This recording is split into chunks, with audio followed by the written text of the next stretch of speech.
Welcome to our channel. Today we how to enable UFW and fail2ban on Ubuntu VPS detailed guide step by step clearly.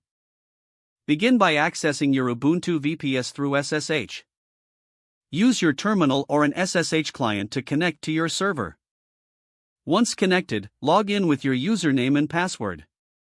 To start setting up UFW, first check if it is installed. Run the command sudo apt-get install of to install UFW if it's not already present. After the installation, check the status of UFW by executing sudo of status. If UFW is inactive, it's time to enable it. Before enabling, allow SSH connections to avoid being locked out. Enter the command sudo of allow open SSH to allow SSH. Now, enable UFW by running sudo of enable. You will be prompted to confirm, type Y and hit enter. To check that UFW is enabled, execute sudo of status. You should see the status as active and the allowed services listed.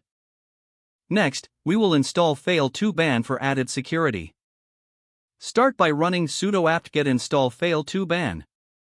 Once the installation is complete, you will need to configure fail2ban. Navigate to the configuration directory using cd/etc/fail2ban. Here, make a copy of the default configuration file by executing sudo cpjail.confjail.local. Now, open the jail.local file for editing using sudo nanojail.local. In the file, you can enable the relevant jails for your services. Scroll down to find the section for SSH and uncomment it. Set the value for enabled to true to activate the SSH jail. You can also adjust settings like the ban time and number of retries. Once you have made your changes, save the file and exit the editor. To apply the changes, restart fail2ban with the command sudo systemcll restart fail2ban. You can check the status of fail2ban by running sudo fail2ban client status. This will show you which jails are currently active and their status. To verify that everything is working correctly, test the SSH connection.